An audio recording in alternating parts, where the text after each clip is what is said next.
Gracias a todos ustedes que están aquí hoy con este calor, pero sobre todo con el calor del Espíritu. Espero poder contestar a vuestras preguntas.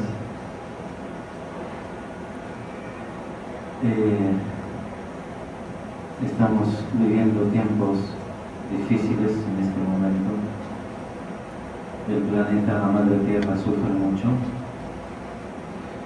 pero también hay un despertar de conciencias. Cristo está trabajando mucho para que estas conciencias se despiertan, se convierten en llamados y también en elegidos. Estamos en los tiempos finales del grande cambio. Yo estoy aquí en esta última parte de mi misión de testimonio, un testimonio al mensaje de Cristo y sobre todo un anuncio a su segunda venida. Porque la profecía más importante de toda la historia de la humanidad es exactamente esta, la segunda venida de Cristo. Entonces estoy a vuestra disposición para contestar a vuestras preguntas. Gracias.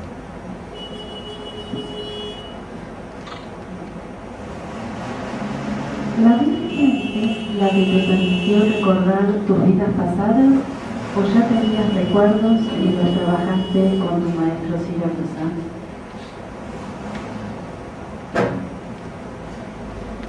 Mi maestro Eugenio Siracusa, mi padre espiritual, mejor dicho, porque el maestro es uno y es Jesucristo.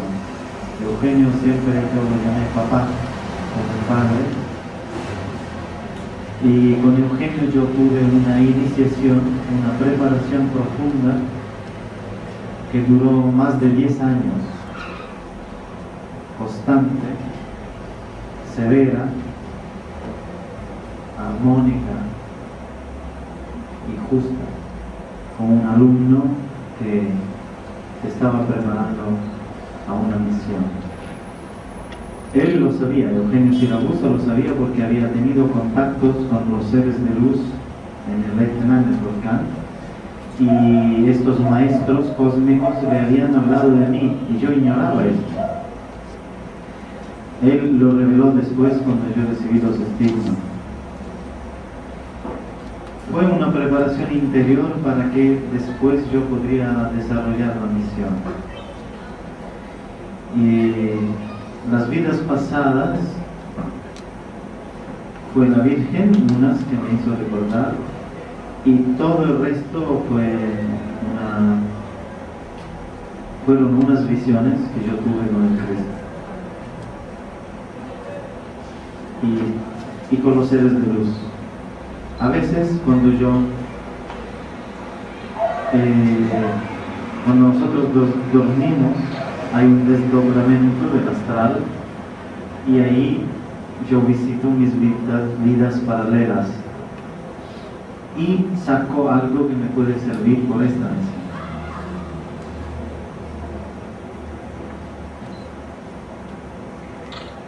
El hecho de que María Magdalena fue la primera entre los discípulos en ver al Cristo resucitado, ¿la coloca en un lugar de discípula importante o cuál sería su lugar junto a Jesús? María Magdalena es la esposa espiritual de Jesús, el carisma, el alma gemela. Y también era un apóstol, un discípulo de Cristo, porque Jesús no era solamente Jesús era Jesús Cristo, era compenetrado por la luz solar de Cristo. Y fue la primera porque la relación íntima que tenía con el Cristo le dio este privilegio, porque María Magdalena creía al Cristo totalmente. Los apóstoles que antes de recibir el Espíritu Santo eran ignorantes, pero adoraban a Cristo, lo amaban, y a veces no eran prontos inmediatamente para grandes revelaciones. Por ejemplo, el Cristo, cuando se transfiguró, se llevó con él en el monte de la transfiguración solamente a Santiago, a Pedro y a Juan, el apóstol. Los 9 se quedaron abajo del monte porque no estaban prontos a mirar la transfiguración, no estaban listos. Entonces María Magdalena fue la primera a verlo porque tenía esta relación, esta sintonía total con el Cristo. Y cuando ella lo cuenta, después que ve al Cristo que le dice no tocarme, porque todavía no estoy ascendido al Padre mío, significa no estaba completamente materializado el cuerpo, era un cuerpo astral, que si María tocaba aire, no tocaba nada, que el Cristo estaba materializándose. Y cuando ella cuenta a los hermanos apóstoles que había visto el Cristo, nadie le creyó. Pero Juan el apóstol y Pedro sí, y corrieron en el sepulcro porque pensaban que María había visto verdaderamente al Cristo. Entonces María Magdalena es el alma gemela de Jesús. Son una persona dividida en dos.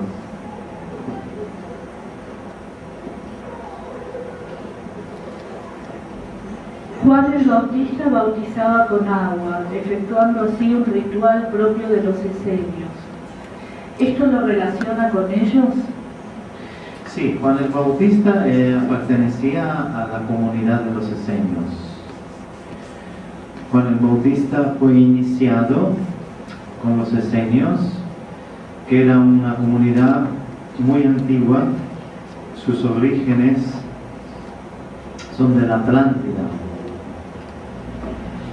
Y tenían las enseñanzas de los seres de luz que venían de las Pléyades. Entonces eran seres que venían de Shangri-La, de la base subterránea, aquí está abajo de Argentina, del Polo Sur, que tienen los maestros cósmicos. Y en aquella época estaban en Palestina, escondidos, un poco escondidos, para iniciar a Juan el Bautista, Jesús y a muchos otros que han seguido a Cristo. Juan el Bautista era un hermano esenio. También Jesús visitaba a los esenios. También Jesús fue iniciado por los esenios. Pero más que él aprender de los esenios, eran los esenios que aprendían de él. Y Juan el Bautista lo conocía personalmente a Jesús. Sabía que Jesús un día iba a ser compenetrado por el Cristo. No pensaba que él tenía que bautizarlo, porque cuando vino Jesús y le dice, ¿cómo? Eres tú que tienes que bautizar a mí, no yo a ti. Porque Jesús visitaba a los esenios y todos los esenios, incluido el Bautista, cuando entraba Jesús en esta escuela, lo adoraban. Pero Jesús humildemente se sentaba a escuchar a los maestros esenios porque enseñaba la humildad. Ahora, Jesús era el maestro de todos. Y Juan el Bautista se sorprende. Pero el Cristo le contesta, no, es así está escrito y tienes que hacerlo. ¿Jesús estudió con los esenios? Los esenios estudiaron con Jesús. El Cristo corresponde como maestro a todos los planetas de nuestro sistema solar, o cada morada tiene su avatar. El Cristo es la luz solar, la expresión máxima del Padre, es el maestro de los arcángeles.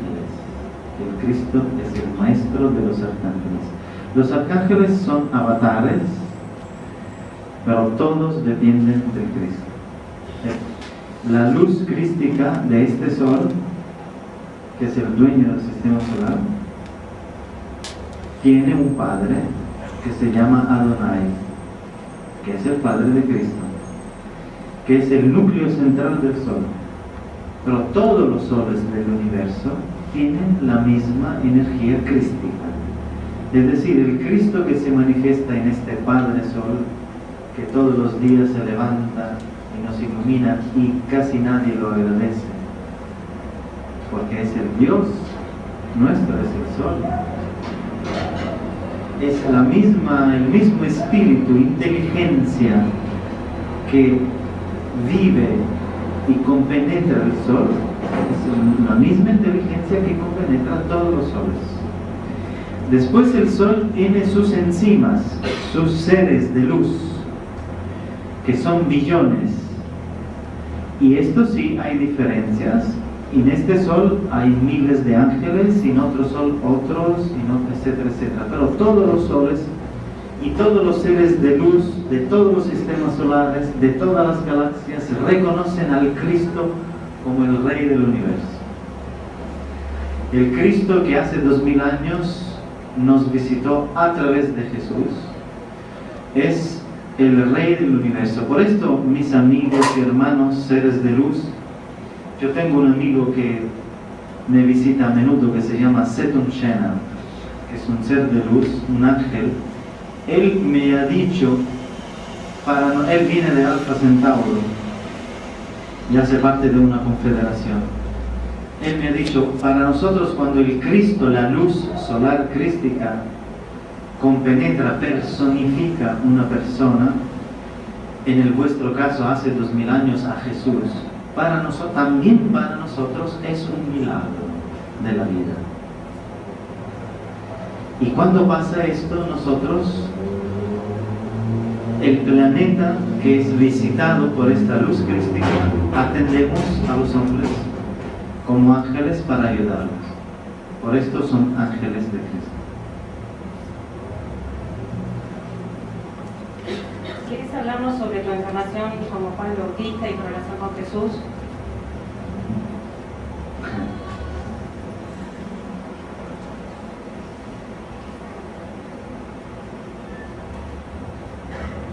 Yo no soy nada, soy una voz que grita en el desierto. Y anuncio y estoy preparando la venida del Maestro en el mundo. Solamente esto puedo decir. ¿Quieres explicarnos algo sobre el rol de Judas Iscariote, ya que sin su traición Jesús no hubiera sido crucificado ni hubiera cumplido con su misión? Sí. Judas Iscariotas tuvo más que una misión, un programa. Tenía un destino. Fue destinado para eso. Y también para traicionar a Cristo. Pero Judas no traicionó al Cristo en el sentido que no lo creía. Al contrario, exactamente al contrario. Judas creía totalmente que Cristo era el Mesías. Jesús era el Mesías. De hecho, pensaba, como todo el pueblo de Israel y toda la humanidad desde entonces pensaba, que el Cristo venía para liberar el pueblo esclavo del Imperio Romano. Todo el mundo pensaba que el Cristo iba a hacer justicia con violencia, con poder. Y lo podía hacer porque era el Cristo. Entonces Judas, que fue presente cuando el Cristo resucitó, estaba al lado del Cristo cuando el Cristo resucitó a Lázaro, ¿cómo se dice? Lázaro, lo creía totalmente y era culto, era un teólogo y era un doctor de la ley. Los demás apóstoles eran ignorantes, pero Judas era profundamente culto. Entonces Judas traiciona al Cristo, así dice el Evangelio, pero tenemos que decir hoy, desobedece al Cristo, que es diferente. Y en este sentido lo traiciona desobedeciendo porque pretende del Cristo que hace la voluntad humana y no la voluntad del Padre de Cristo, que es Dios. El Cristo no quiere presentarse delante del Sinedrín. El Cristo no quiere hablar con el Sinedrín. El Cristo no quiere demostrar nada al Sinedrín, a los fariseos, porque no quiere comprometerse con el poder. El Cristo quiere hablar a la gente, quiere enseñar en el templo, en la iglesia, porque el Cristo se reconoce un hijo de David, el Jesús. El Cristo está dentro de él. Jesús dice, yo no vine a destruir la ley de Moisés, a confirmarla y hacer unas reformas. Y entonces Judas pide al Cristo de presentarse al Sinedrín y hacer un milagro. Si tú haces un milagro, todo el mundo, si el Sinedrín te reconoce, todo el mundo te reconoce y tú te conviertes en el rey de los judíos. Hasta podemos destruir, ganarle al Imperio Romano. Entonces, las ideas eran nobles de Judas, pero Judas es el símbolo del hombre, de la humanidad, que quiere hacer la voluntad propia y no la voluntad de Dios. ¿Y cuál era la voluntad de Dios? Ofrecer, no imponer. Y ofrecer a través del sacrificio, del amor, no con la violencia. Entonces, cuando Cristo le dice, no quiero ir. Por ejemplo, hay una cosa que yo me recuerdo, perdóname si te digo no me recuerdo, pero me recuerdo. Yo me recuerdo a Jesús Cristo que amonesta a Judas, yo me lo recuerdo, cuando entran por la primera vez en el templo, el Cristo entra con su extraordinario carisma y Judas prepara el encuentro con los maestros del Sinedrín y cuando se acercan los maestros del Sinedrín, uno de estos que era el escribano de los fariseos. El Cristo está con los ojos mirando el templo y dice, el templo de mi Padre no es hecho por piedras. El templo de mi Padre no es hecho por piedras. Entonces el escribano se molesta, se irrita un poquito. ¿Qué quiere decir? Porque eran arrogantes ellos. El Judas le dice, maestro, mira, no tratar mal a este es muy importante porque te permitirá de predicar en el templo. Hay que hablar con ellos, no hay que pelearse con ellos. Intenta de convencer al maestro y el maestro dice, no, tú no eres Judas.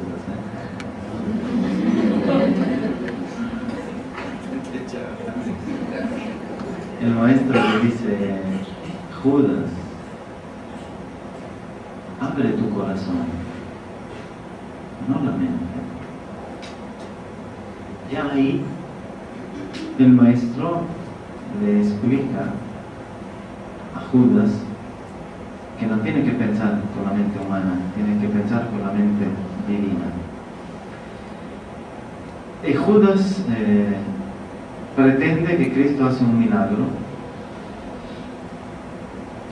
y dice, entra el demonio adentro de Judas, que es la mente humana, y también el demonio mismo, y piensa, si yo lo hago arrestar al maestro, arrestar, detener ahí, no, Judas ni siquiera imaginaba que que lo iban a matar. Acepta el dinero, porque le gustaba mucho el dinero a Judas, pero también era generoso, él daba a los pobres. Tenía la bolsa del dinero de Cristo, la tenía Judas.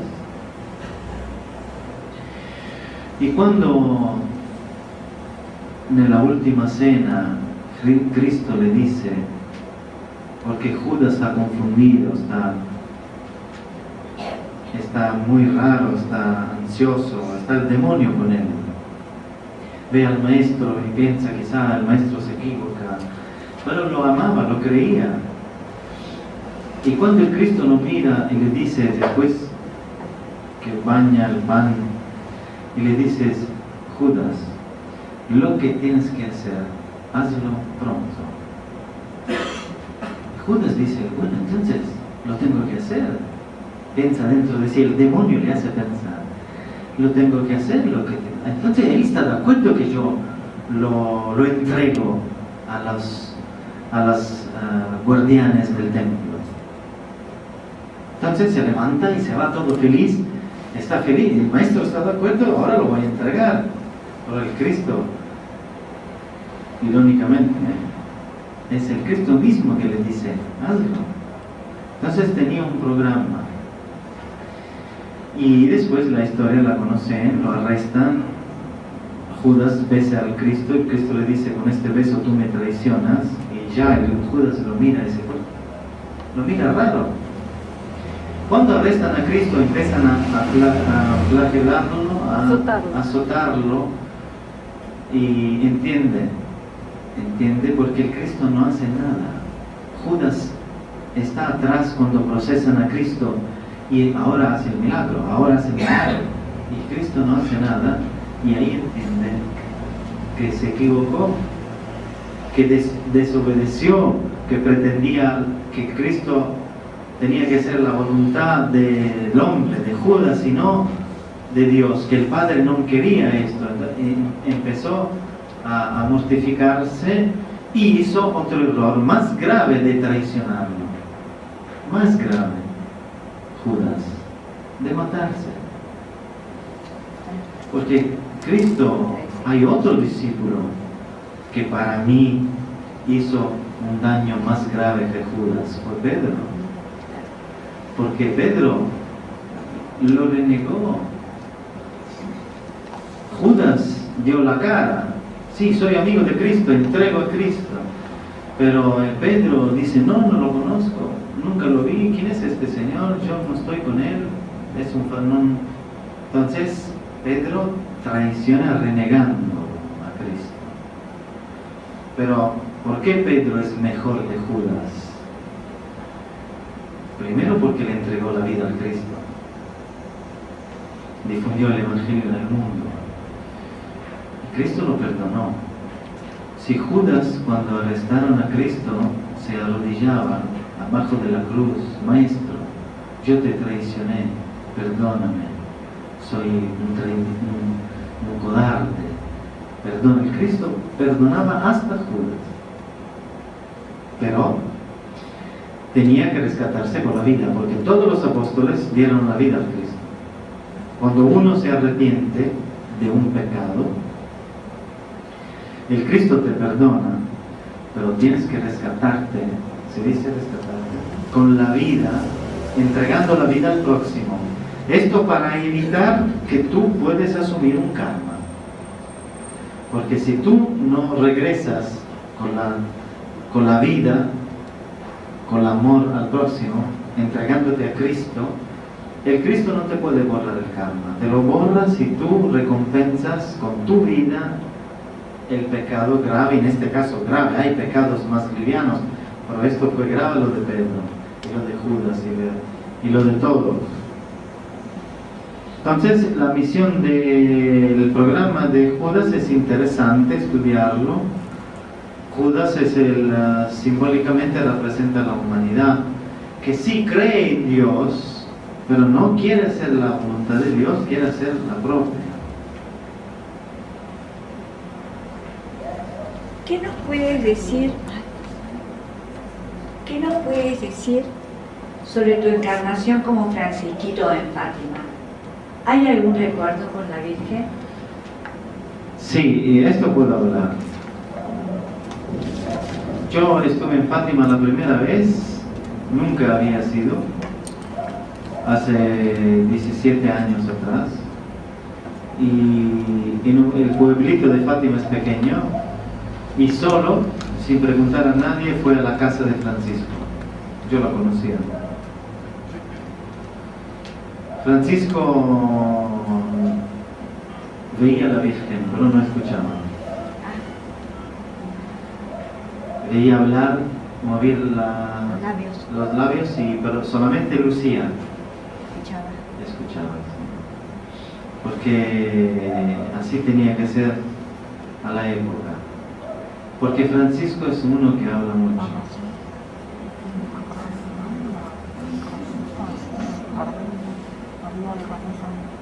Y tenía que purificar su cuerpo a 11 años y su espíritu para prepararse a esta misión. Fue un pequeño periodo, una encarnación grande pero pequeña, porque empezó la visión de Fátima. La misión de Fátima empezó en 1917 y continuó en 1989. Es decir, él tenía que ser testigo ocular de este espíritu que tomó el cuerpo de Francisco y ahora de Giorgio. Tenía que ser testigo ocular del milagro de Fátima y fue testigo ocular, porque hoy yo continúo mi misión que empezó en 1917. La muerte no existe.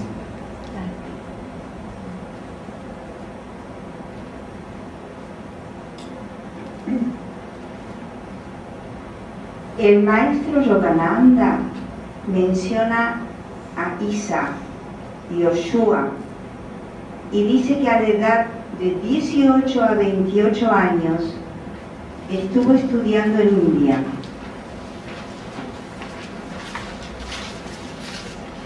Nepal, Tíbet e Himalayas, que los eventos de su paso están registrados en el monasterio de Imis, afuera de Set, capital de la Vega, descubiertos por el explorador ruso Nicolás Notovich en 1887, y que también en Cachemira escuchó al pueblo hablar sobre Isa, que está registrado en la historia oral de la gente del pueblo que nunca tuvo acceso a los monasterios o a la erudición. Dice Yogananda que Jesús ya era un maestro con sus propias capacidades, pero que igual buscó más conocimiento para cumplir con su rol. ¿Quieres decirnos algo más sobre estos años ocultos de Jesús? Yo creo en el maestro Yogananda. Pienso que Yogananda es uno de los más grandes avatares que tuvo la India en estos últimos siglos. Y dice la verdad, Jesús visitó la India y Oriente antes de empezar su misión, que empezó a 30 años. Viajaba no viajaba con los burritos, viajaba con las naves de luz y visitaba los iniciados del Tíbet, de la India, del Himalaya y también de los indios de Norteamérica. Fue en las dos partes Jesús. Y Y es verdad también, como dice el maestro Yogananda, que Jesús tenía la gnosis, el conocimiento supremo, desde el nacimiento. Pero para él era necesario presentarse a varias escuelas espirituales que había en el mundo para anunciar a todas estas escuelas que él un día iba a ser el Cristo, que él se transformaba en el Cristo, mejor dicho, que iba a personificar el Cristo. Las motivaciones o la motivación más importante de sus viajes, de los viajes de Jesús antes de empezar la misión, era sí aprender también, pero sobre todo enseñar, y más que enseñar, anunciar a los iniciados que él era el vehículo que iba a personificar el Cristo, el Hijo de Dios. Y cuando yo digo el Cristo, quiero decir el avatar de los avatares, la manifestación más alta de la creación. Más alto del Cristo está el Padre, pero el Cristo es el maestro de los maestros, y el Jesús sabía que él era el cuerpo inmaculado, el templo físico, psíquico y espiritual, a donde un día se iba a compenetrar la luz del sol. Entonces viajó para decir a los hermanos iniciados: yo soy yo el involucro, el habitáculo de la luz divina que se va a manifestar en Palestina. Por esto visitó varios lugares del mundo. Los Reyes Magos fueron visitados antes que el Cristo nacía por los seres de luz, porque anunciaban la venida de Jesús, y Jesús regresó la visita a ellos cuando ellos lo visitaron cuando era recién nacido. Y ¿qué puedo decir? Viajaba por las naves del cielo, los ángeles lo acompañaban, inició y prometió el regreso a muchas comunidades en Kashmir, en las comunidades indígenas de Estados Unidos, aquí de Latinoamérica. Eran pueblos que venían de la Atlántida, los incas, los mayas, los egipcios, hasta su mismo pueblo de Palestina. Eran todos una generación que la proveniencia era de Atlántida, donde Jesús también vivió hace 12.000 años atrás. Pero él fue elegido porque Jesús es el maestro del mundo. Fue elegido para ser compenetrado por el Cristo. Entonces se convirtió en Jesús Cristo. Y hasta el día de hoy es Jesús Cristo, los dos en uno. Y él, Jesús Cristo, el que va a regresar personalmente en la segunda venida. Aquí hay los Reyes Magos. Sí, ahora, ¿quiénes fueron los llamados Reyes Magos? ¿De dónde vinieron?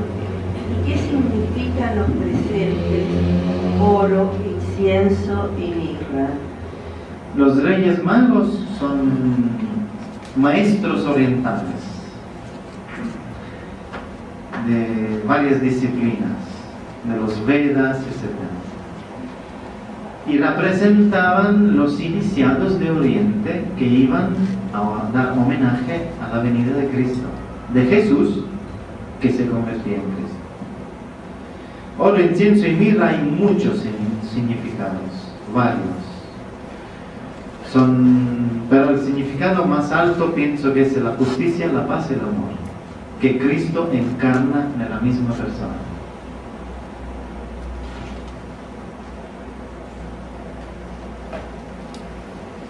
¿Por qué te dio la Virgen los estigmas? ¿Para que la gente tenga más fe en lo que proclamas? ¿O para que al desenmascarar a la magia, estos te respeten la vida por temor a los mismos? Los estigmas de la Virgen me lo dio por voluntad de Cristo. Entonces ha sido el Cristo a través de su madre que me estigmatizó en las manos, el inicio de los estigmas. Después los estigmas en los pies, en el costado, en la frente, y todo el proceso de lacrimaciones son todos manifestaciones que vienen directamente del Cristo. El Cristo pidió a su madre de estigmatizarme para cumplir el mensaje de Fátima.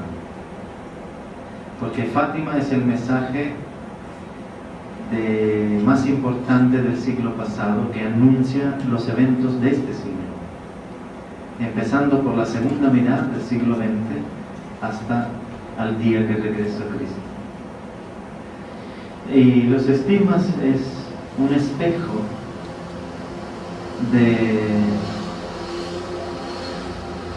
de la misión del Cristo, una nueva oferta, la última de redención. Porque el Cristo, y yo no soy el Cristo, yo soy un siervo del Cristo. Porque el Cristo esta vez no regresa con la cruz, regresa con la espada de la justicia. Entonces, la estigmatización es para decir, a través de este humilde siervo, yo le quiero recordar la oferta de amor que yo di a todos. Pueden arrepentirse si quieren, pero cuando Él se va a manifestar, no hay perdón. Es la parte de la justicia divina. Hay perdón para todos nosotros si nos arrepentimos verdaderamente y si trabajamos a favor de la vida. Si no, la ley del karma, no hay castigo de Dios que lanza, que tira un relámpago como está llegando. Es la ley del karma. El Cristo con el amor nos ofrece superar la ley del karma, si no, la ley del karma es irrevocable, irreversible. Los estigmas también porque yo soy un mensajero de Cristo. Y también los extraterrestres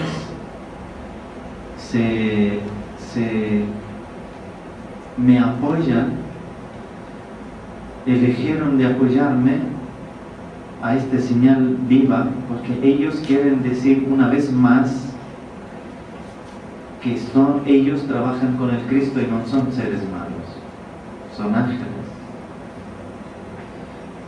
También para señalar el anticristo, o la mafia, como tú la llamaste antes,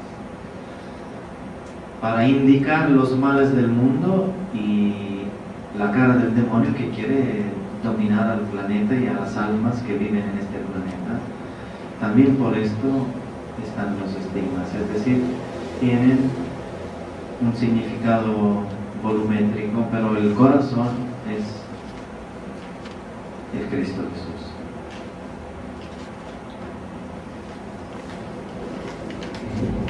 ¿Por qué algunos nombres de los astronautas o los seres son en inglés o latín, etcétera? Por ejemplo, Mr. Bell, Budok, Maclero y Manusha Loca, ¿se reciben por fonética o son traducciones para nosotros? Esta Crystal Bell, Bodok, Maclero, Iranja Loca, esto no lo conozco, Iranja Loca, pero Crystal Bell, Bodok y Maclero sí, personalmente. Y la Crystal Bell es una nave a donde subió Eugenio Siracusa, mi padre espiritual, muchas veces. Vodok y Maclero son dos seres de luz que contactaron directamente a Eugenio. Los nombres son simbólicos. Fueron elegidos por Eugenio para indicar los seres que él contactaba. Los verdaderos nombres yo no lo conozco de estos dos seres. Los seres que yo contacto, como Setun Shenar, por ejemplo, tiene un nombre simbólico también. Porque para evitar, si yo revelo el verdadero nombre de Setun Shenar, que tiene un significado que se acerca a su real nombre, si yo lo revelo, muchos falsos contactados lo pueden usar. Entonces es una metodología que me enseñaron a ellos, poner de ellos los nombres simbólicos, porque yo sé identificarlos y evitar que otros lo pueden mezclar con entidades que no tienen nada que ver con los seres extraterrestres. Los mensajes no se reciben por fonética, contestando la pregunta que me hizo la señora aquí. No, los mensajes se pueden recibir en varias formas: telepáticamente, por escritura automática, y son los mensajes a donde se puede tener interferencia. Hay una forma donde la comunicación es perfecta, no hay interferencia. La telepatía es, digamos, discretamente buena para recibir mensajes. Por ahí no es la perfecta. La perfecta es la personificación. La personificación significa que un ser de luz me compenetra y me habla. Cuando termina la compenetración, sale y se va. Esto es lo que me pasa a mí con los seres de luz. Yo veo Setun Shenar o Ithakar o Astar Shera, que veo su luz, su amor, veo su expresión, a veces con los labios, a veces nada, no hablan, y después veo este ser que me compenetra y me habla. Cuando termina la compenetración, sale afuera otra vez y yo me quedo con el discurso íntegro. A veces se materializan y me hablan como me habla usted. Entonces, directa, yo escucho, veo, pero cuando no escucho y no veo y tengo la visión astral, hay una compenetración y me hablan después. Y cuando hay esta compenetración, yo me quedo con su forma de pensar, con su forma de hablar, con su forma de moverse por mucho tiempo. Después regreso a mi personalidad.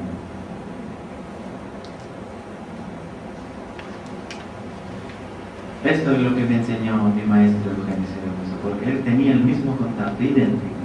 Lo compenetraba y hablaba. ¿Qué nos puedes decir sobre la segunda muerte? La primera cosa, que en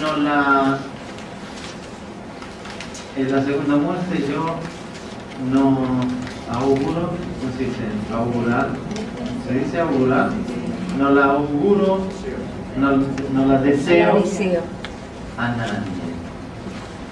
Ojalá que la misericordia divina puede evitarla para todos. Pero hay también la justicia divina y muchas personas van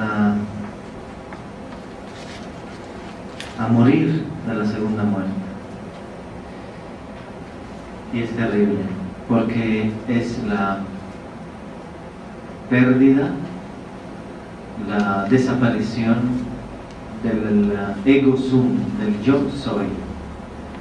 El espíritu se reencarna en el espíritu colectivo de los animales o de las plantas.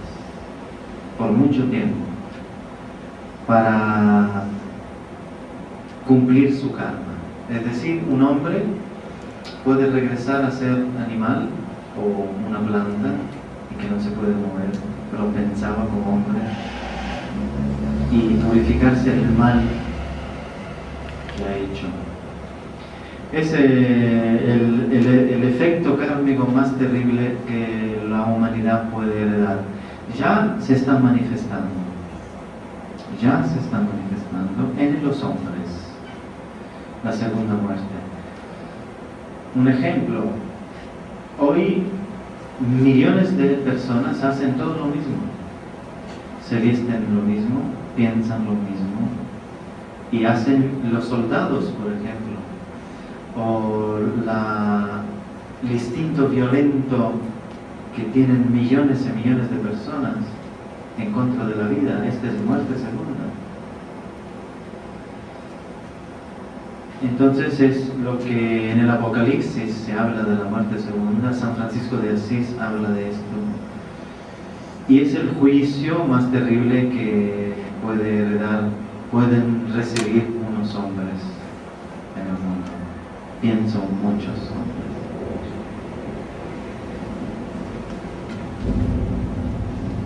Vivir en las tinieblas por mucho tiempo. Después de la segunda venida de Cristo, cuando haya ocurrido la gran purificación en este planeta, ¿desaparecerá la dualidad que lo caracteriza? La dualidad existe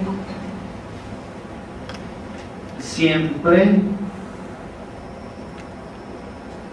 o es necesaria hasta que el hombre no realice su verdadera esencia divina. Un día el hombre se convierte en hombre Dios. Significa el bien y basta, el bien supremo. Pero durante el camino de las vidas, de las dimensiones, primera, segunda, tercera, es animal, vegetal, mineral, vegetal, animal, humano, la cuarta. La quinta dimensión es el valor planetario, la sexta dimensión el valor universal y la séptima el valor cósmico. Estas 7 dimensiones, hasta la séptima existe el valor binario. En la séptima dimensión existe el único valor, que es el supremo bien. El supremo bien, pero cuando el hombre se convierte en hombre Dios, en genio solar, en arquetipo o maestro cósmico, es decir, se funde con Dios. Y en este caso el hombre Dios es el bien supremo y es único, pero se sirve del mal para enseñar a los hombres la evolución. Entonces el hombre se convierte, la dualidad desaparece porque el hombre se convierte en hombre divino con el bien supremo. Pero en un cierto sentido la dualidad permanece porque el hombre divino, que es el bien supremo, usa la dualidad para enseñar a los alumnos a crecer. Y en este sentido nunca termina. Pero como esencia existe el bien supremo, que es Dios o Cristo. Todavía tenemos mucho camino nosotros, ¿no? Tenemos muchas reencarnaciones, después pasamos a la cuarta dimensión, después pasamos a la quinta dimensión, después a la sexta dimensión, billones de años para llegar al bien supremo. Pero llegamos, un día vamos a llegar. Cuando los ángeles evolucionan y se convierten en arcángeles, principados, etc., estas transformaciones de una dimensión a otra, ¿se entienden como una forma de muerte? No, la muerte no existe. La muerte existe para nosotros porque somos inconscientes del cambio de dimensión. En las otras dimensiones, el pasaje, ¿cómo se dice? El paso es consciente. Pero no hace falta, ya los ángeles ya es una dimensión muy alta. Ya los extraterrestres que vienen de la cuarta dimensión, que son nuestros hermanos físicos, ellos, por ejemplo, mueren conscientemente. Nosotros, cuando morimos, somos traumatizados porque todavía no sabemos qué vamos a pasar, etc. Los extraterrestres, ellos dejan el cuerpo conscientemente, saben el día, la hora, se preparan y dejan el cuerpo y hacen fiestas con el cuerpo, hacen el contrario de nosotros. Y lo hacían los egipcios y también los atlantideos. Entonces dejan el cuerpo y se reencarnan conscientemente. Los ángeles, que son de la quinta dimensión o también de la cuarta dimensión, no mueren, son inmortales, cambian de frecuencia. La frecuencia energética de 100 de la luz se convierte en 1000, pero no es una muerte, es un cambio de frecuencia, un subir de evolución. Ahora, los arcángeles comunican directamente con los ángeles. Los ángeles dependen de los arcángeles. Y cuando un ángel pasa a nivel de arcángel, es un cambio de frecuencia consciente. No es una muerte, porque ya ahí la muerte no existe. Bueno, también aquí no existe la muerte, si uno lo piensa. Hay un cambio. Pero allá es una frecuencia de luz, porque ellos no tienen más el cuerpo físico, tienen un cuerpo energético y pueden materializarse si quieren, convertirse en cuerpos físicos. Ellos son dueños de la luz, hacen cualquier cosa que nosotros ni siquiera podemos imaginar, y gracias a la luz manipulan la materia como quieren. Ellos pueden convertir esta sala en una esfera, porque controlan los elementos atómicos de la materia. Por esto, si explota una guerra nuclear, en 8 minutos ellos transforman las armas en juguetes para niños.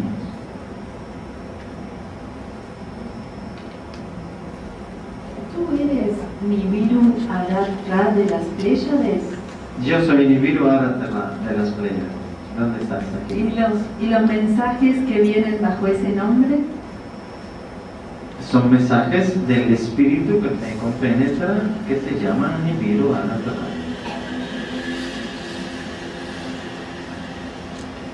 Y mi padre es Adonai Arat-Ra. Y mi maestro es Cristo Arat-Ra. La estirpe de Arat-Ra es una estirpe noble solar que existe desde billones y billones de años.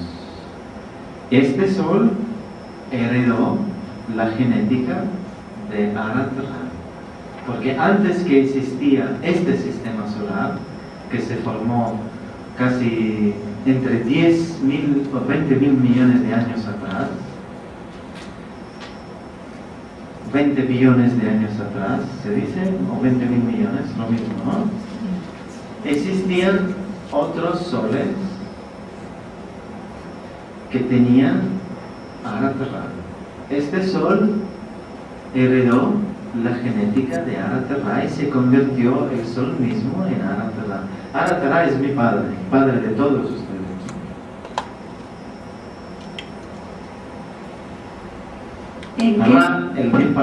Ra, el dios sol de los egipcios. Amun-Ra.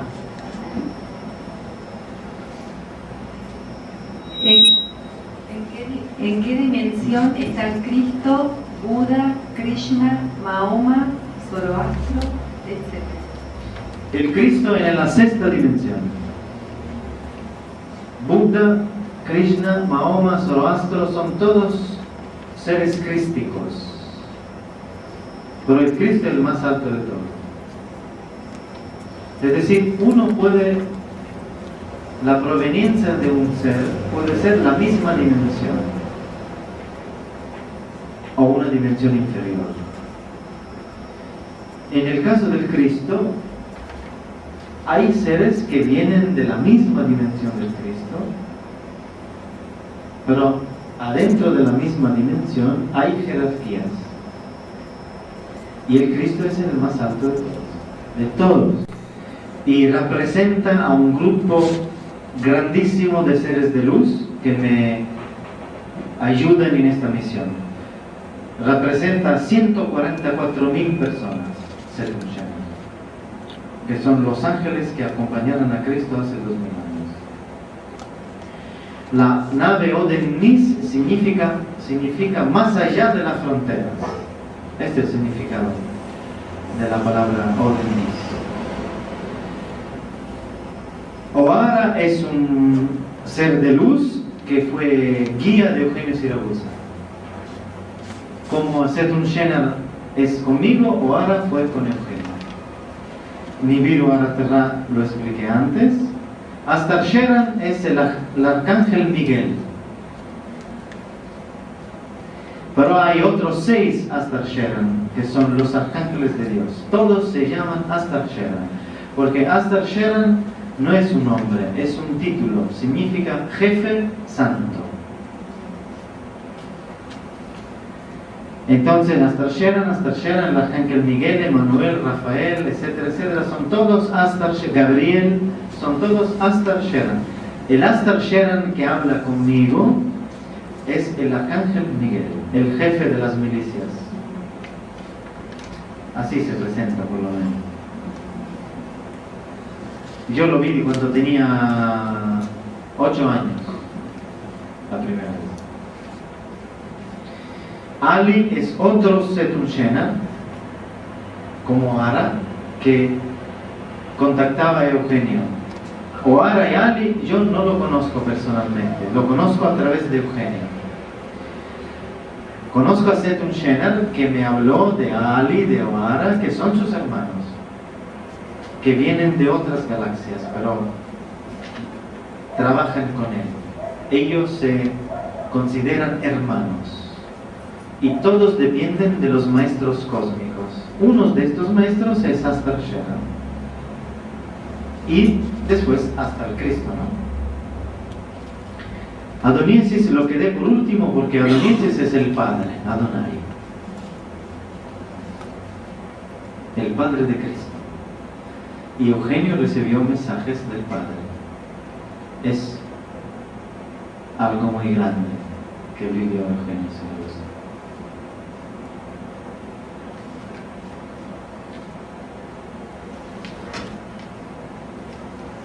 Yo también recibí 2 mensajes de Adonai. Están en mi libro, en la página web. Adonai Araterra, en el diciembre de 2005. O 2004. ¿Cómo se corresponden las energías cósmicas con los 9 coros celestiales? ¿Con los? 9 coros celestiales. ¿Y aquí?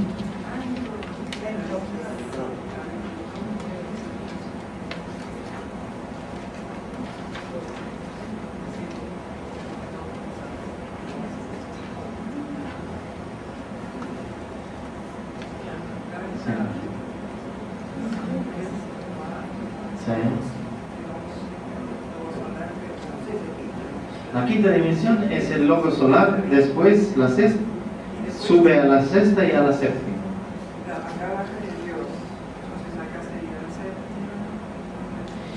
La querubines, serafines y tronos son la quinta, la sexta y la séptima dimensión. Son las Trinidad, la tríade superior de los arcángeles. Primero están los querubines, esto está en la Biblia también. Querubines son los primeros, serafines están más arriba y los tronos son lo más altos.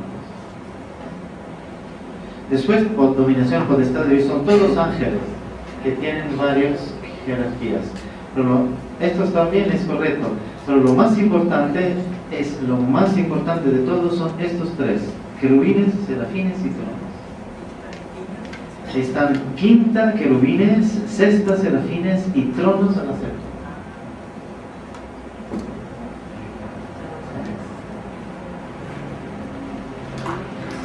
Cristo es un serafín. Cristo es un serafín. El Padre Adonai es un trono. Los ángeles y los arcángeles son querubines.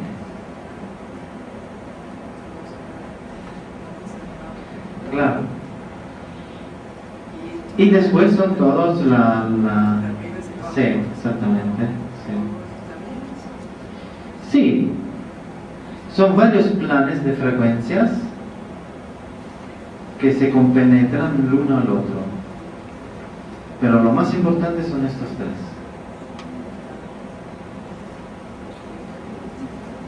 Sí.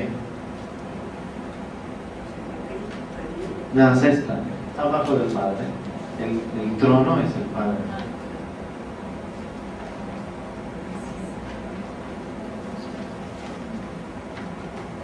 Nada, gracias a ti.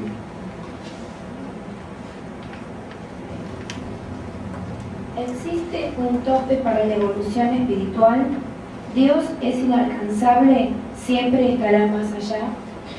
Existe un tope para la evolución espiritual, es la séptima dimensión, pero es el máximo de la evolución, pero no es el infinito, porque nunca termina la evolución. También el hombre Dios evoluciona, también el Padre evoluciona.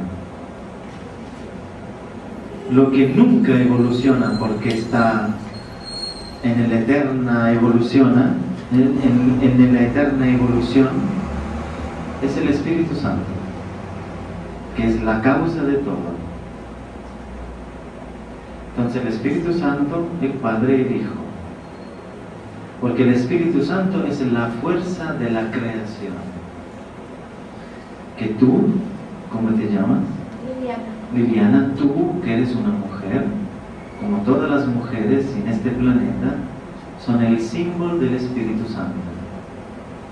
El símbolo, porque tú creas la vida.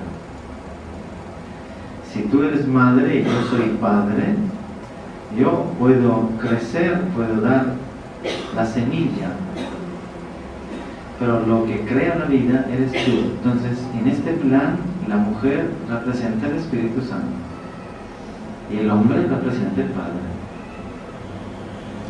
Entonces, la causa de la fuerza cósmica es el Santo Espíritu, que no hace falta que evolucione, porque crea continuamente. Todos los seres, hasta el mismo Cristo, evoluciona siempre. Pero no es una evolución de aprender, porque ya lo sabe todo. Es un descubrir continuamente la creación de su Padre. Un día llegamos nosotros también. Tenemos mucho tiempo, pero vamos a En tu encarnación actual, ¿te has encontrado con otros seres de otras encarnaciones? Sí. Conocí a Juan el Apóstol, que es así de Eugenio Siragusa, que fue también mi maestro. Conocí a Pedro,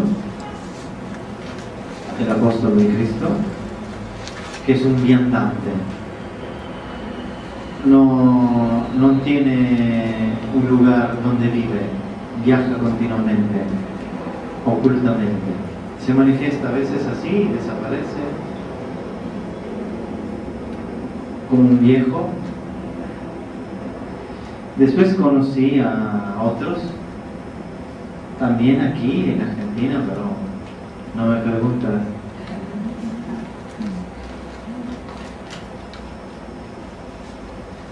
¿Tuviste algún mensaje especial de tu maestro ahora que partió? Sí. Mi papá. Muchos años fue separado de mi papá porque tuve muchos problemas con su familia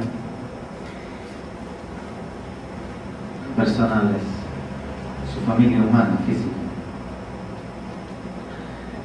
y siempre lo llevé. Estaba escrito que el maestro me dejaba, porque tan el amor que yo le tenía a Eugenio que nunca me iba a separar y nunca iba a desarrollar mi misión.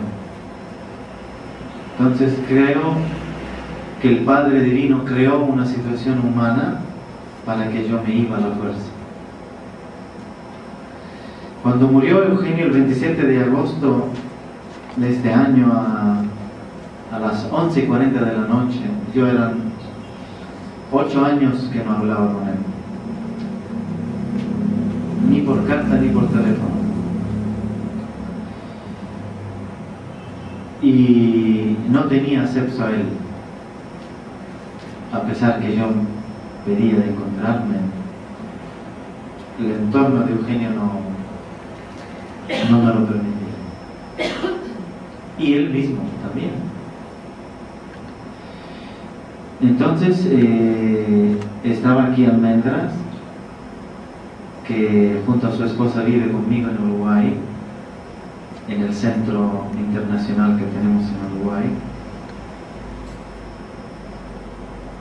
y estaba trabajando en mi oficina, cartas, contactos, la revista, toda la obra espiritual que desarrollo, y siento una llamada aquí fuerte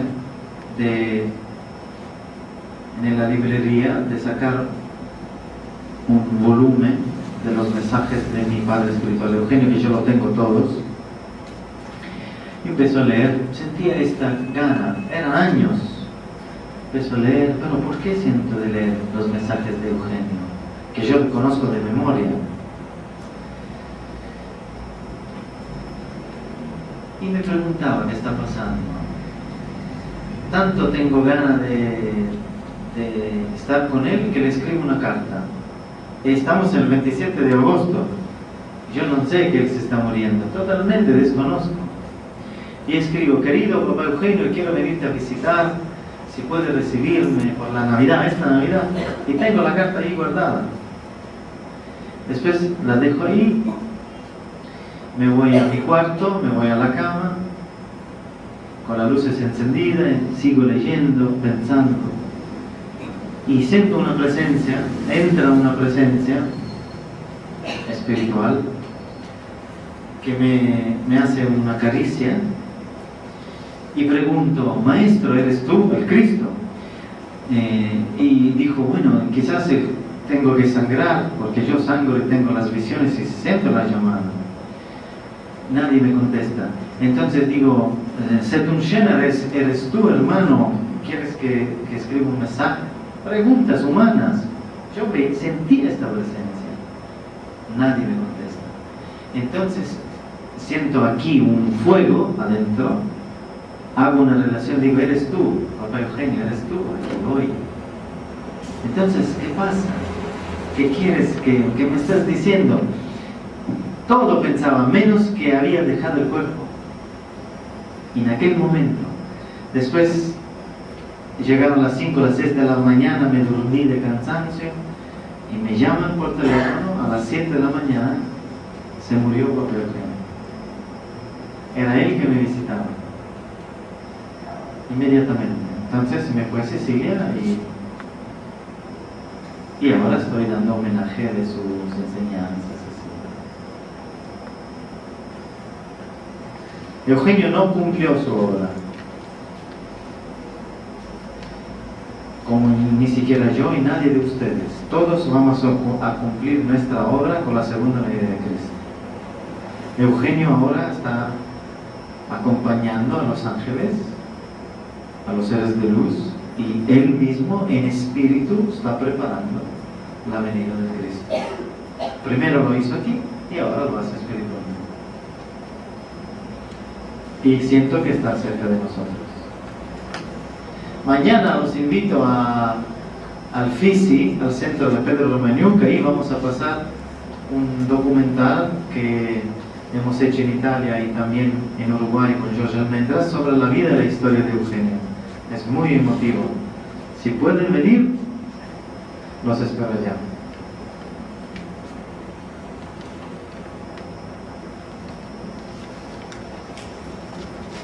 ¿Tu maestro volverá a encarnar? No creo como reencarnación. Como personificación, sí. Él puede compenetrar a mí o a él o a un instrumento que se pone disponible, porque es el Juan el apóstol. A veces como cualquiera. ¿Hay alguna experiencia vivida con tu maestro que puedas y quieras compartir con nosotros?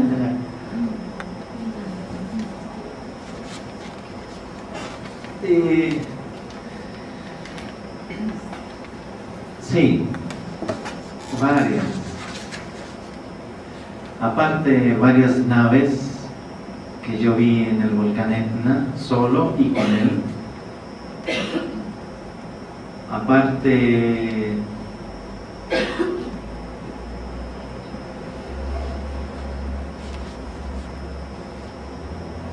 las visiones que he tenido con él del Cristo. Una experiencia la tengo y la quiero compartir con ustedes. Yo tenía 16 años y era uno de los devotos de Eugenio. Iba a la escuela, me acompañaba mi hermano a visitar a Eugenio, mi hermano Filippo, que comparte la misión también. Y un día Eugenio, que está con su esposa Miguela, ahí delante a tu padre espiritual, tú te sientes pequeño, con mucha gente. Y yo desde niña siempre hacía sueños y a Eugenio le gustaba. Eugenio a veces interrumpía una reunión para que yo le contaba los sueños. Yo ignoraba que era un iniciado de él, pero él no lo ignoraba. Un día le cuento un sueño, le digo, tuve un sueño el otro día, después quiero contártelo. Después él me dice, no, cuéntalo ahora, el sueño es esto. Yo tenía así, 15, 16 años, tengo una visión donde Eugenio Siragusa me tiene ¿cómo se dice? Un brazo abrazado y está haciendo un canto de niños, ¿cómo se dice?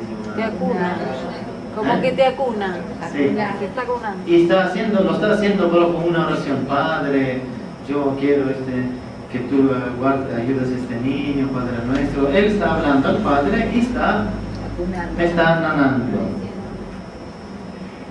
Y después se saca un medallón y me lo da. Yo le dijo a Eugenio, tú tenías, papá Eugenio, un medallón que era así, así, así, así. Y él, delante de Eugenio, era tan ingenuo y grande que hace, pero yo lo tengo verdaderamente. Y se lo saca. Y después se lo pone. Y me regala el rubí, este rubí, que nosotros llevamos con la estrella, un sol, una estrella, que Eugenio daba a sus alumnos hace 30 años atrás. Ahora yo lo doy también, después que Eugenio me dio el permiso.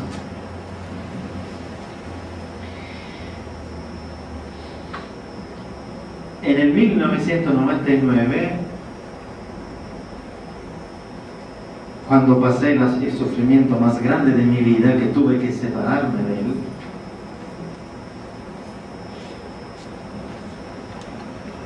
el hijo imaginado, me convertí el discípulo predilecto de Eugenio, me convertí en el discípulo, el último, imaginado. Bueno, acepté, pero con la voluntad de Eugenio. ¿Pero qué hace? y que sorprendió a todo el mundo. Se saca el medallón, esto, que yo soñé cuando tenía 16 años, y me dice, llévatelo y te lo tienes que poner después de mi muerte. Aquí está. Es la estrella de David, el candelabro a 7 brazos que tenían los apóstoles hace 2000 años. Esto es... Nadie entendió nada. Yo entendí. Y lo guardé en el silencio 8 años hasta que él se iba.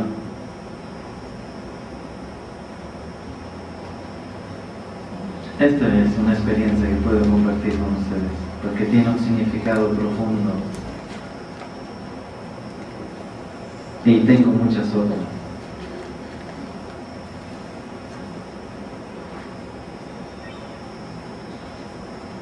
Benny.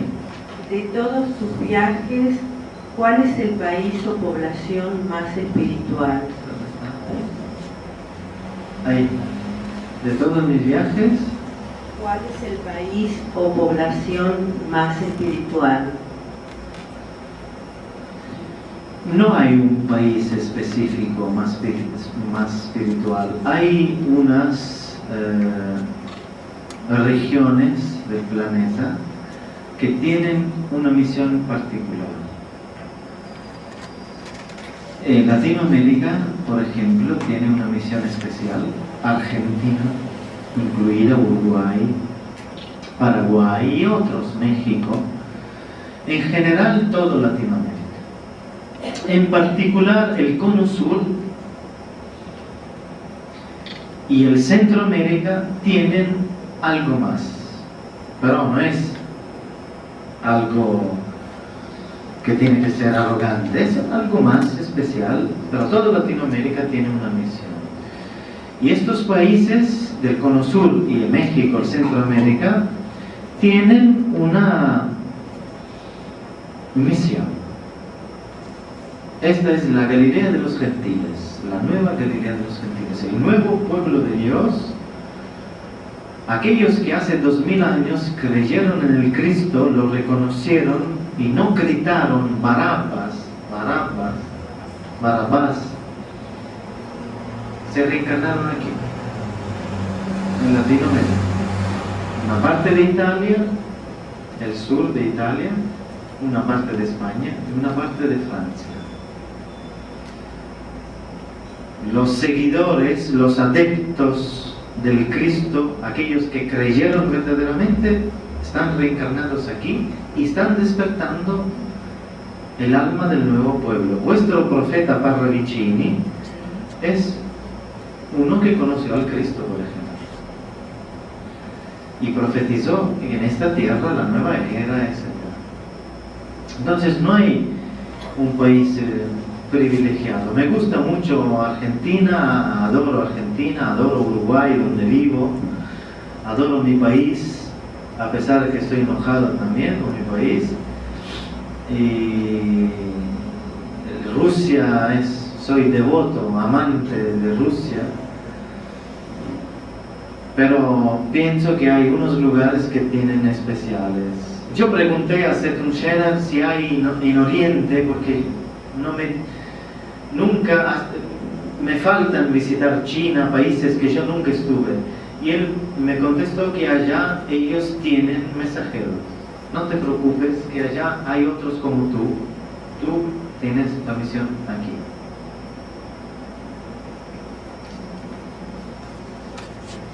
Menos mal. Porque si no le iba a decir, si tú llamas tú tienes naves, yo no tengo.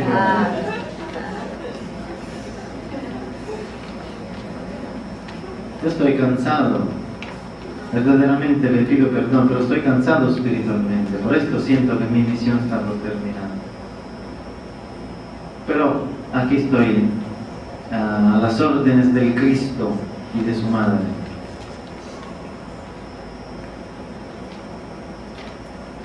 puedes decir sobre la espiritualidad del pueblo ruso, los cosmonautas? Extraordinario. El alma rusa tiene un lugar especial en el corazón de la Madre Celeste.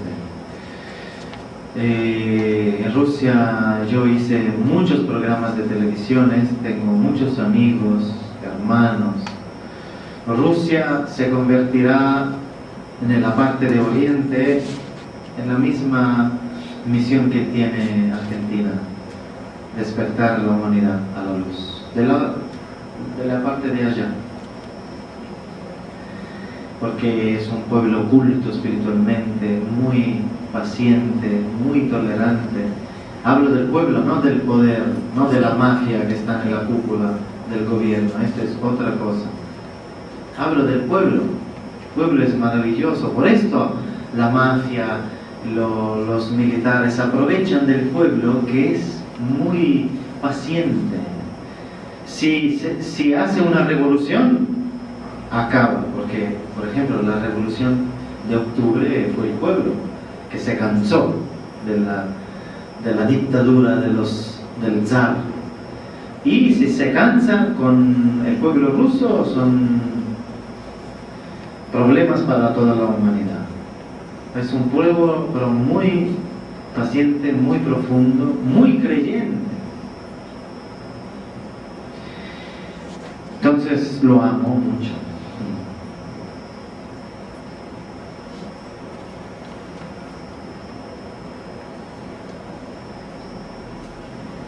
¿Hay alguna razón que tú conozcas por qué las marcas en los campos de cultivo suelen aparecer más en Inglaterra? Ahora en todo el mundo.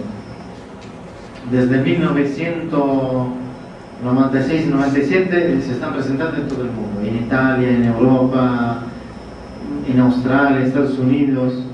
Pero empezó en Inglaterra porque Inglaterra es un chakra de la Madre Tierra. Un chakra particular que era y es preparado para mensajes de este estilo simbólico. Pero, insisto, ahora el fenómeno es en todo el mundo.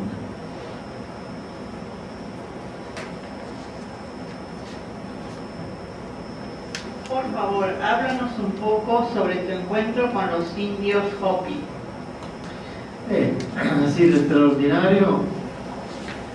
Los indios Hopi y los Sioux también, los dos.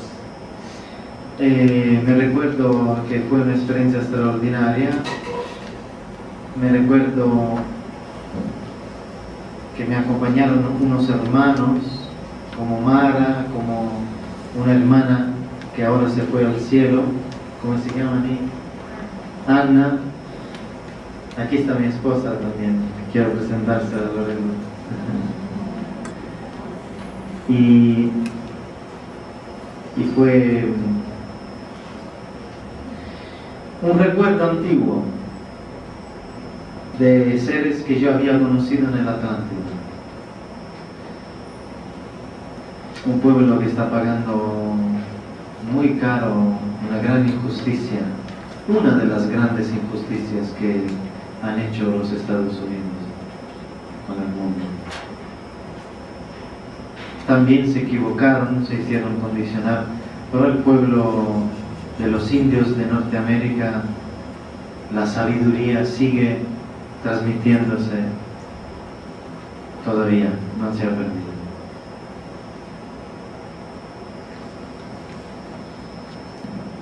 Los niños viven con mucho sufrimiento. Hay muchos partos prematuros y existe gran mortandad infantil en los primeros días. ¿Por qué ocurre esto?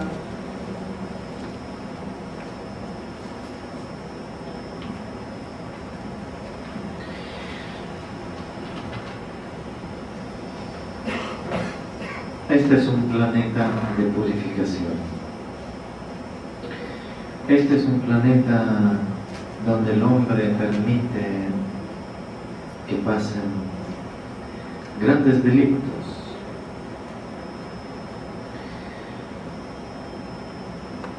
El delito grande que está cometiendo la humanidad, el hombre, es la violencia a los niños, el hambre,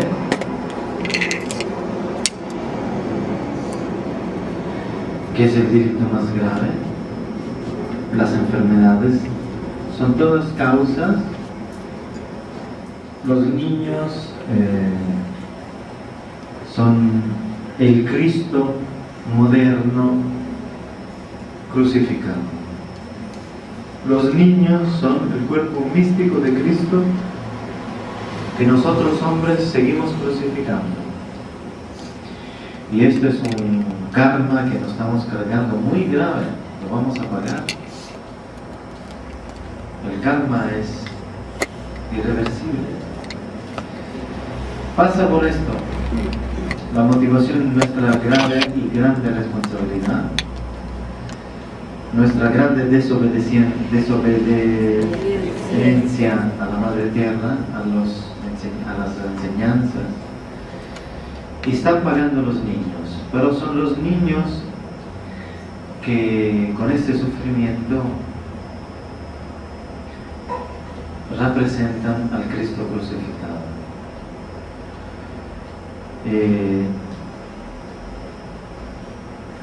Y pienso que el Cristo va a pedir cuentas, a preguntar y a ser severo sobre este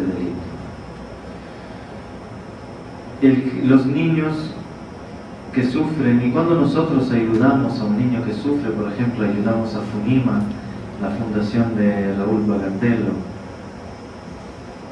nuestra fundación, que aquí en Buenos Aires muchos hermanos ayudan. Yo siempre le digo a estos hermanos que en realidad cuando nosotros ayudamos a un niño que está sufriendo, no estamos ayudando al niño, estamos ayudando a nosotros mismos, porque el niño es salvo. El espíritu del niño está en la gracia de Cristo. El futuro de este niño será un futuro de luz. Su próxima encarnación será en la nueva era, en la luz, en el paraíso. Entonces el problema es nuestro, que no sabemos cuál será la próxima encarnación. ¿A dónde nos vamos a meter?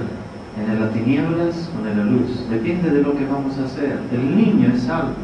Entonces cuando yo alivio el sufrimiento del niño con la comida o con medicamentos, yo estoy haciendo como hacen en Paraguay. Aquí está la señora Chantal, que tiene 1500 niños en su 250 familias en su consultorio médico.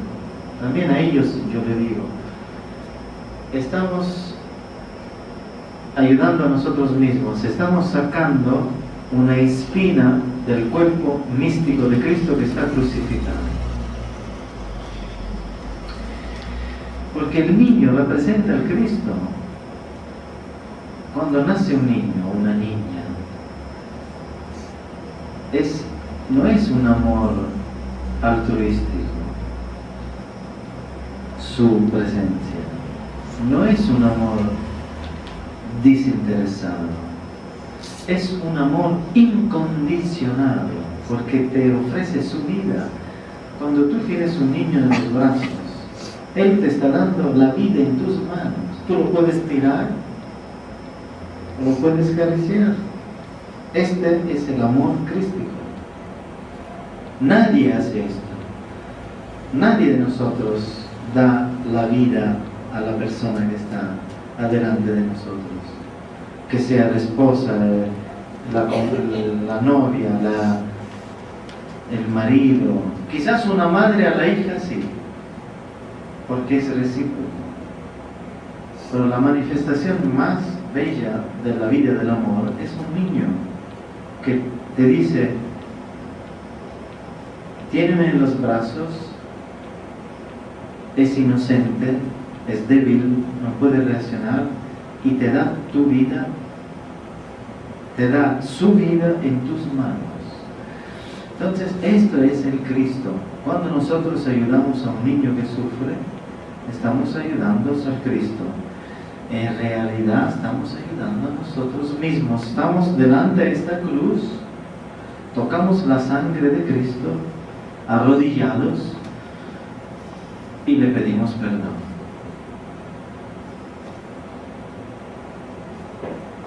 Entonces, hay a los asesinos de la vida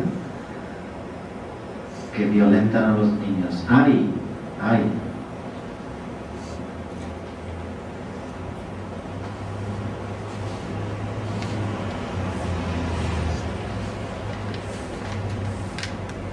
Las distintas razas de nuestro planeta corresponden a siembras de otros planetas. La raza blanca a la Centauri, la roja Pléyades, la amarilla Procyon, la negra Orión. ¿Esto quiere decir que en los otros planetas no están mezcladas las razas? No, absolutamente.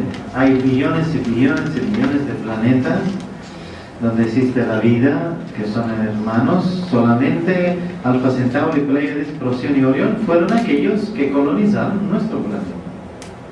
Pero hay infinidades de seres vivos en el universo.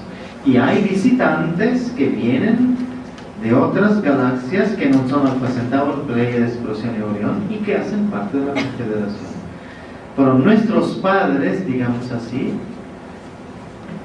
los últimos que colonizaron nuestra civilización fueron estas 4 constelaciones.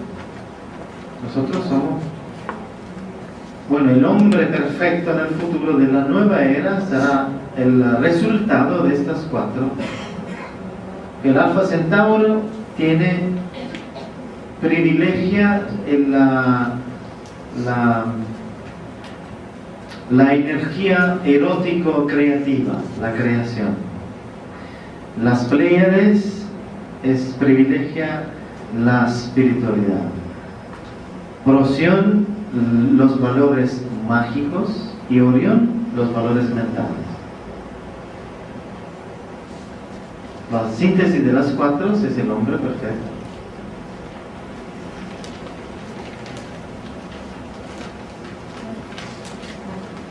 La Argentina y Estados Unidos también son crisoles de razas por las distintas inmigraciones debido a las guerras. ¿Esto tiene algún propósito? ¿Son? Sí. Crisoles de razas. Sí, y esto es una consecuencial a la pregunta precedente, sí, anterior. Un día toda la humanidad, de esta humanidad que se está mezclando,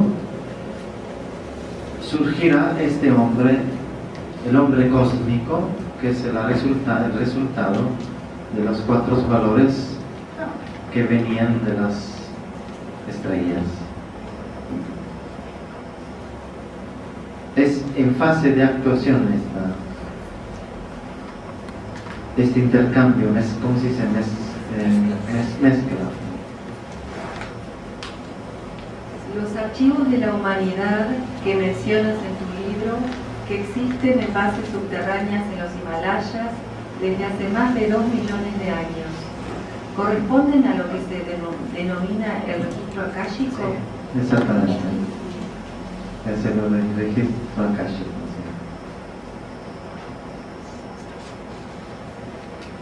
¿Tienes conocimiento de la ciudad al sur de la India que tiene también registro de la humanidad, escritos sobre rollos y que se van a borrar en el 2007? No tengo conocimiento de esto. Tengo conocimiento que hay un archivo en el Himalaya a 8.000 metros de altura en monasterios tibetanos, donde son guardados perfectamente estos rollos de la historia de la humanidad. De esto de la India no tengo conocimiento. Quizás es verdad, pero hay varios lugares en el mundo donde se guardan archivos de la historia humana. El más importante es esto del Himalaya. ¿De qué manera los seres que provienen de las Pléyades mejoran el plano físico y espiritual de los seres humanos? Lo que viene de las Pléyades, el plan espiritual. Ellos trabajan mejorando nuestro plan espiritual. Y son los hermanos mayores más de otros hermanos que vienen de otras estrellas. Y son también de las Pléyades, muchos seres de las Pléyades acompañaron al Cristo hace 2000 años atrás. Muchos ángeles, digamos así, prevalecen en su naturaleza el valor espiritual. Esto no significa que otros no lo hacen. Por ejemplo, Setum Shena, el ángel mío, viene de Alfa Centauro, pero es muy evolucionado espiritualmente también. Pero las Pléyades, los pleyadianos, tienen el valor espiritual muy alto, altísimo. Mis orígenes son pleyadianos. Cuando tenías 7 años, se te apareció un ángel en tu habitación, que en las manos portaba un cáliz. Son bien informados. Luego, a los años, lo reconociste en la foto del extraterrestre de Adamski. Correcto. Nos gustaría que nos hablaras un poco sobre Giorgio Niño. El cáliz, ¿te simboliza a ti como cáliz viviente? El ser que yo vi se llamaba Orton. Fue el ángel que contactó a Adamski, la misma persona. Lo vi cuando tenía 7 años en mi cuarto, que tenía ¿cómo se llama? El ostensorio. En italiano ostensorio. El Santísimo Sacramento. El cáliz, el grial. Cuando el cura hace la comunión. El ofertorio. Se dice el ostensorio en italiano, no sé cómo se dice. La hostia grande. Sí, es un objeto con un sol de oro. El Santísimo. Santísimo. Sí, en italiano el Santísimo Sacramento. El Santísimo Sacramento. Tenía este Santísimo Sacramento así, se apareció en mi cuarto este ángel que era el mismo que contactó a George Adamski y se presentó así, hacia mí, con este Santísimo Sacramento levantado. Yo lo conté a mi mamá y mi mamá me dijo, hijo, es un ángel que te vino a bendecir, vamos a hacer la comunión, que mi mamá era muy creyente y después entendí que era de la misma raza de Setum Shena. Giorgio Niño, no sé qué decir. Giorgio murió a la edad de 9 años. Giorgio Mongiovanni, con un choque, accidente de auto, y su papá lo sacó de otro auto que me envició, aplastó, sí, prácticamente. Tenía la cabeza toda rota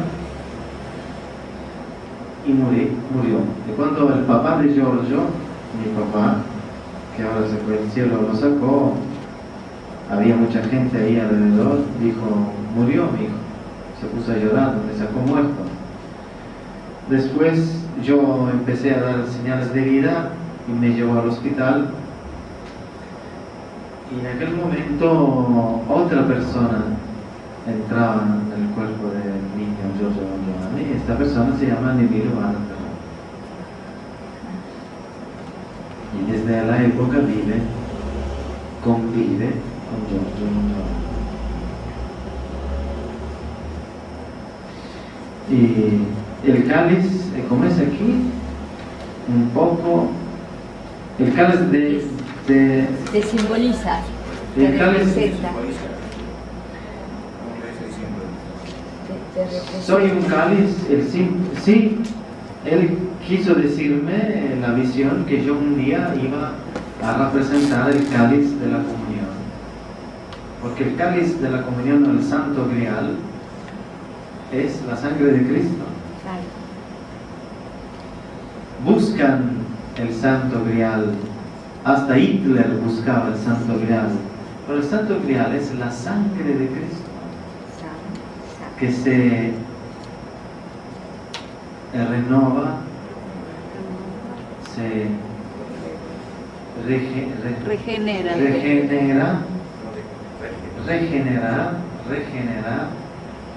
de época en época en instrumentos de Cristo. Yo soy, por ejemplo, el santo grial porque tengo la sangre de Cristo. Cuando terminan los estigmas, esta sangre va a personificar otro y se convierte en el santo grial. Por esto en 2000 años nunca desapareció, pero nadie lo encuentra, porque es la sangre de Cristo, es el templo humano donde la sangre de Cristo derrama su santidad. Y el templo humano puede ser Giorgio, puede ser Padre Pío, puede ser Teresa Neumann, puede ser... Los estigmatizados son el santo grial.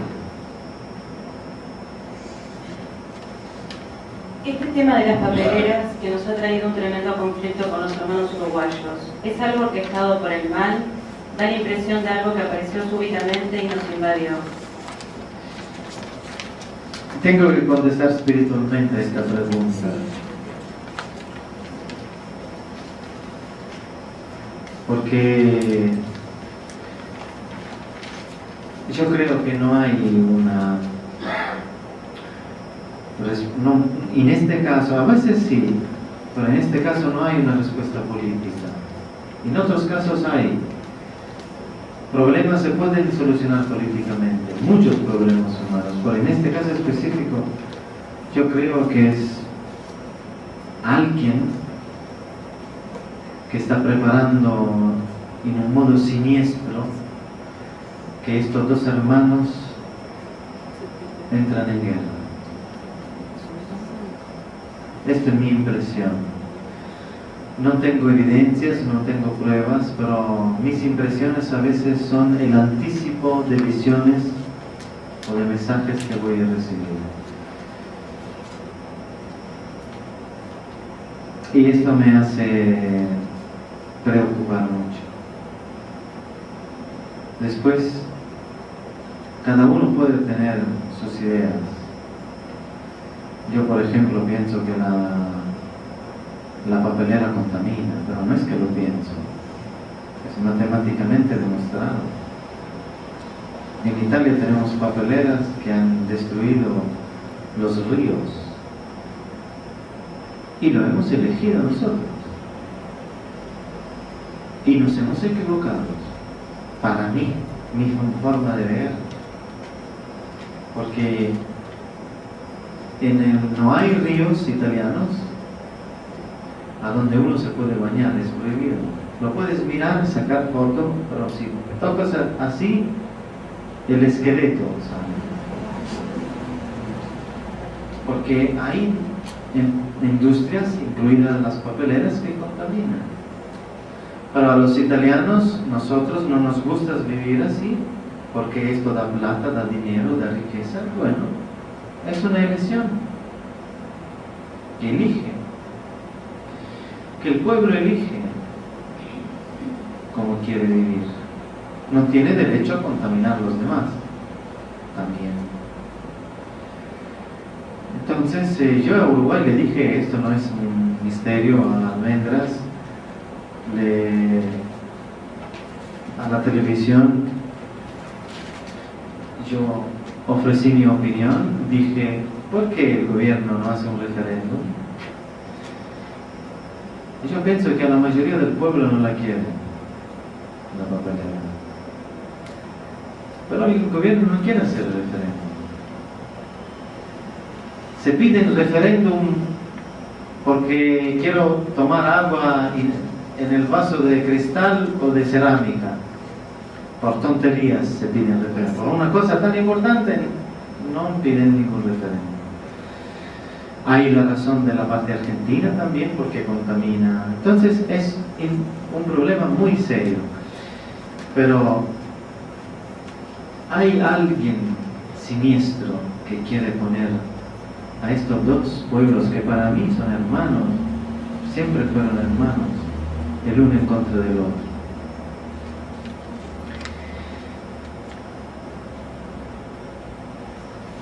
A ver, no quiero decir algo más porque no tengo todavía certeza. A ver, todo tiene que pasar menos que estos lugares profundamente espirituales y amistosos entran en una fase de violencia. Esto no tiene que pasar, absolutamente. Los intereses son grandes, económicos, materiales, materialistas.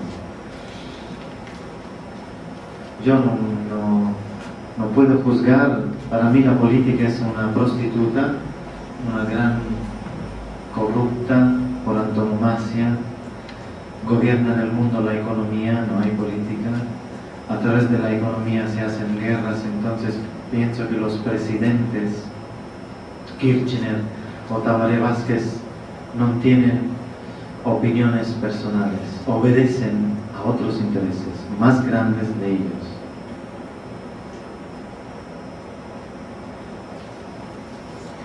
¿Qué nos puedes decir para protegernos de tanto mal que nos rodea? Lo que me dijo el Cristo en el último mensaje que recibí: atentos. Ahí es un tiempo de pruebas y consolaciones. Tenemos que tener fe, certeza en Él. Tenemos que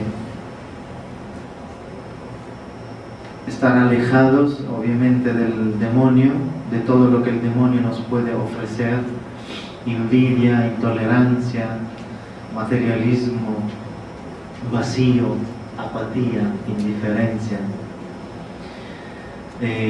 rabia, enojo. Es difícil, pero con la fe, con amor, con luchar por una causa justa, podemos estar, y sobre todo estando unidos, todos unidos, podemos superar estas pruebas, porque van a venir grandes pruebas. Y protegernos de tanto mal que nos rodea es una forma rápida y que te da una solución rápida y positiva, es hacer acciones continuamente positivas. Es decir, más concentras tu mente, tu espíritu a trabajar a favor de la vida, más es difícil por el demonio entrar y poseerte. Esto es lo que puedo, mi modesta sugerencia a esta pregunta es tener fe y creer en las promesas de Cristo y trabajar.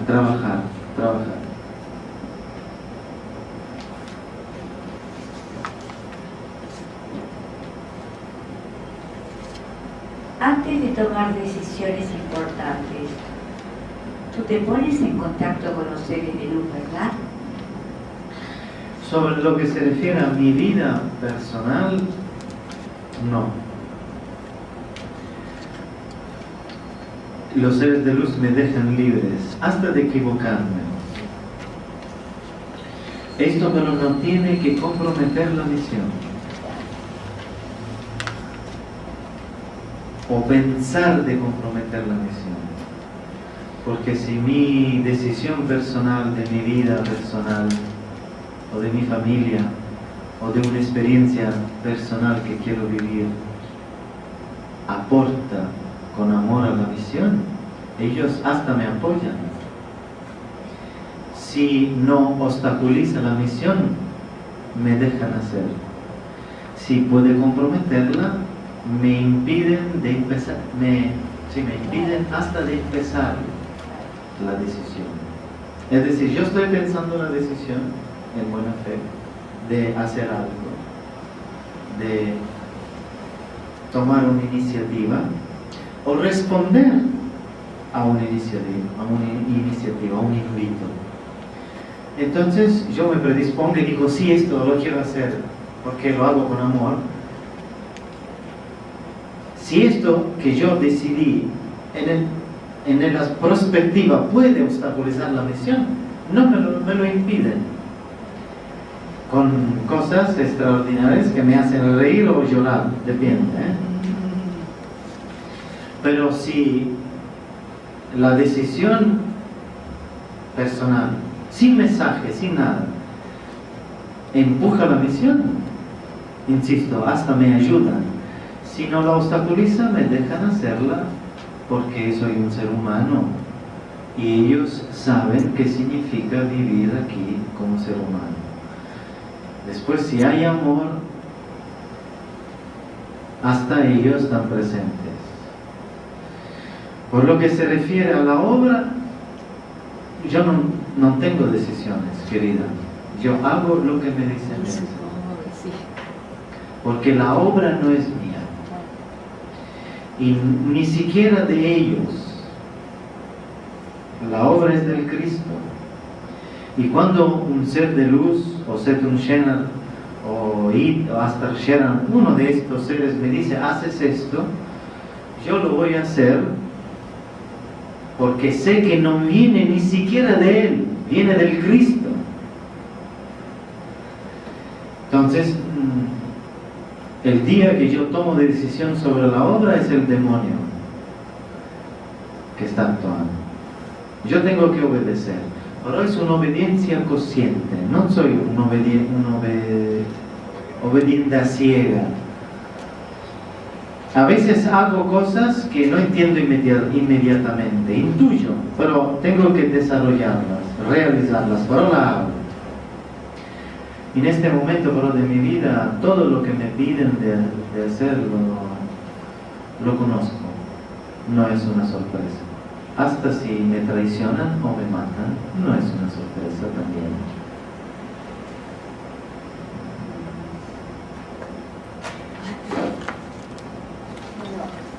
La última la voy a leer, pero ya, me parece que ya la has contestado. ¿Conoces a tu guía o ángel de la guarda? Como guía, si se refiere a ángel de la guardia, es la misma cosa, sí. Pero yo veo como guía el Maestro Cristo, el guía supremo. Ángel de la guardia, este ser, Setun Shenar, que representa a otros que son menos famosos de Setun Shenar, que se convirtió en famoso, lo conocen todo el mundo, pero otros ángeles que me hablan, Oshu Shishya, como otros se llama así, Zindar Singh, Astar Sheran, son ángeles, pero lo que más frecuente se presenta es Setun Shenar, podemos decir que es un ángel de la guardia, ¿sí?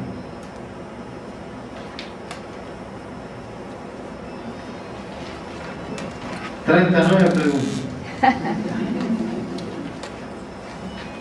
Gracias a ustedes. Espero que vuestro camino sea feliz, de luz, de amor, de justicia.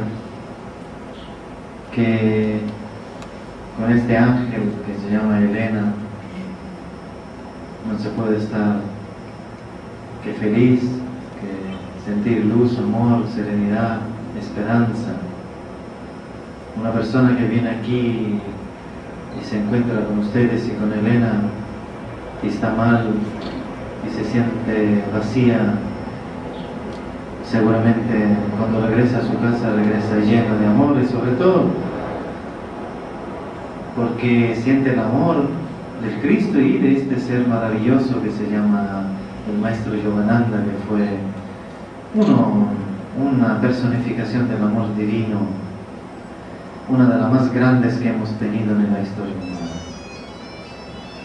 Os puedo solamente como hermano, como amigo, como vuestro siervo, en la verdad, recomendaros de tener vuestro lugar especial, el corazón del Cristo, porque en este mundo dramático,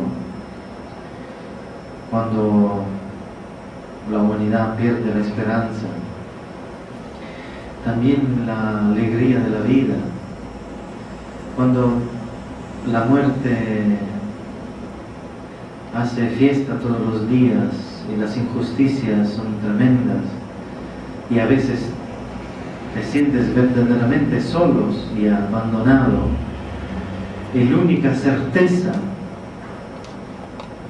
es el Cristo. Confiamos en Él, trabajamos por Él y desconfían de todos aquellos que hablan de amor, de justicia, de hermanidad y que ignoran al Cristo. Hay algo que se tiene que tener discernimiento. Los agradezco y que Dios nos bendiga.